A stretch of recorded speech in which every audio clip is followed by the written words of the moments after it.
जय माता दी। मैं अपने गुरुवर के चरणों में प्रणाम करती हूँ। मैं अपने माता पिता के चरणों में प्रणाम करती हूँ। मैं अपने माता रानी के चरणों में प्रणाम करती हूँ। मैं अपने इष्ट देवी के चरणों में प्रणाम करती हूँ। मैं आपका स्वास्थ्य और आपके लंबे जीवन के लिए और आगे बढ़ने के लिए भगवान से कामना करती हूँ, प्रार्थना करती हूँ कि आप कुशल मंगल रहें और आगे की ओर बढ़ें। आप और आपका परिवार सब स्वस्थ और प्रसन्न रहे, आगे की ओर बढ़े। आज मैं कुछ बताना चाहती हूँ। मंदिर तो सब लोग जाते हैं, लेकिन मैं मंदिर जाती हूँ तो देखती हूँ बहुत लोग परिक्रमा करते हैं। कोई 7, कोई 11, कोई 21 परिक्रमा करते हैं। अधिकतर तो 11 ही करते हैं।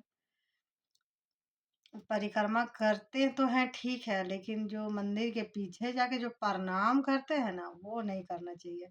आप परिक्रमा कीजिए, लेकिन आके भगवान के सामने ही या भगवान को छू के प्रणाम कीजिए या भगवान को दूर से प्रणाम कीजिए, लेकिन सामने से प्रणाम कीजिए। मंदिर के पीछे घूमे और मंदिर के पीछे ही माथा उम, सटा के प्रणाम कर रहे हैं, छू के प्रणाम कर रहे हैं, अपनी इच्छाओं को बोल रहे हैं, अपने मन्नतों को बोल रहे हैं। वो सब नहीं करना चाहिए। आप आइए भगवान के सामने, भगवान के समक्ष बैठिए, उनका मंत्र को जाप कीजिए। अगर नहीं कुछ है तो सच्चा हृदय से अपना बात को उनके सामने बोलिए। एक परिक्रमा कीजिए, अपना मनोकामना बोलिए, फिर दूसरा परिक्रमा कीजिए, अपना मनोकामना। आप 5 ही कीजिए, आप 3 ही कीजिए, लेकिन सही ढंग से कीजिए। उसमें क्या है कि पूरा नहीं होता है, मंदिर जाते हैं, कुछ होता ही नहीं। अरे नियम कानून से कीजिए, जानिएगा तब ना। नियम से कीजिए, जो चीज़ कीजिए नियम धर्म से कीजिए। पूजा पाठ नियम धर्म से ही किया जाता है। पूजा पाठ में थोड़ा सा इधर उधर होए तो आदमी को फिर भगवान परीक्षा लेने लगते हैं। पूजा पाठ कीजिए, दीप दिखलाइए, धूप दिखलाइए, आप भजन कीर्तन कीजिए, मंत्र जाप कीजिए, जितना सामर्थ हो आप दान पुण्य कीजिए और अपना विनती प्रार्थना कीजिए और भजन कीर्तन जो आपका मंत्र जाप जो सब चीज़ कीजिए, सब सही। और आप जानते हैं कि शिवालय में जाके 3 ताली बजाते हैं। 3 ताली का मतलब जानते हैं सब, बजा-बजा के चट, चट, चट आ जाते हैं। लेकिन उसके पीछे भी रीज़न है। कभी जानने की कोशिश किए क्यों बजाते हैं? नहीं ना? जो लोग जानते हैं वो कमेंट में ज़रूर बताएँ, ठीक है? लेकिन मैं बता रही हूँ, बजाएँ अपनी मनोकामना बोलते हुए। पहला ताली जो शंकर भगवान के सामने बजता है, बहुत लोग चुटकी बजा के ताली बजाते हैं। तो पहला ताली है कि भगवान मैं आपकी शरण में हूँ, आपके समक्ष आके खड़ी हो गई हूँ। चाहे आपके समक्ष आया हूँ मैं, अपना अनुप अनु उपस्थित हुए हैं, उसको दर्शाना है कि भगवान हम आपके भक्त हैं, आपके बच्चे हैं, मैं आपके सामने आ गया हूँ। दूसरा है दूसरा है कि भगवान से जो माँगो सो, जो मन में आ रहा है माँगते जाओ, माँगते जाओ, माँगते जाओ।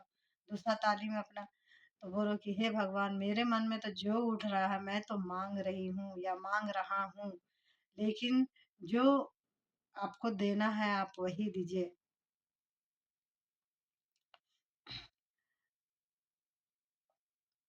जो इच्छा है वो बोलना ही बोलना है। मन में तो उठता है ये पूरा हो जाए, ये हो जाए, ऐसे हो जाए, वैसे हो जाए। यहाँ तो इच्छा का कोई सीमा ही नहीं है। एक पूरा होता है, दूसरा खड़ा हो जाता है, दूसरा पूरा होगा, तीसरा, चौथा। इच्छा का तो अंत है ही नहीं, अनंत इच्छाएँ हैं, मनोकामना अनंत है। वो तो उठते रहता है, ऐसे हो जाए, वैसे। लेकिन अब तीसरा ताली बजाते हैं, धीरे-धीरे बजाइए अपने मनोकामना पहले 1 फिर 2 फिर 3। तीसरा में है कि हे भगवान जो मेरे हित में है, जो मेरा लाभकारी है मेरे लिए, मेरे हित में है, उसी को आप दीजिए। अब मेरे जीवन के सारे कष्ट दूर कर दीजिए, मेरा हर दुःख मेरे जीवन से चुन-चुन के निकाल दीजिए। आप नैया पार लगाइए, आप मेरे पालनहार हो, आपके बिना मैं कुछ नहीं, सारा जीवन आपको सौंप चुकी हूँ। आप यही बोले, मेरे हित में जो है वही कीजिए मेरे भगवान, लेकिन मुझे दुखों से तार दीजिए, मेरा हर कष्ट को हर लीजिए, हमारे परिवारजन को के भी कष्ट को हर लीजिए, सब मेरे घर में खुशी दीजिए। आप बोलिए, बजाते समय बोलिए, बजाने के बाद बोलिए, मन में वो भावना रख के बोलिए। 3 ताली इसीलिए बजाया जाता है कि हमारे भगवान जागृत हों, हमारे प्रार्थना को सुने। काहे कि शंकर भगवान है कि हमेशा ध्यान में लीन रहते हैं, तो उनको जगाया जाता है पूजा के समय।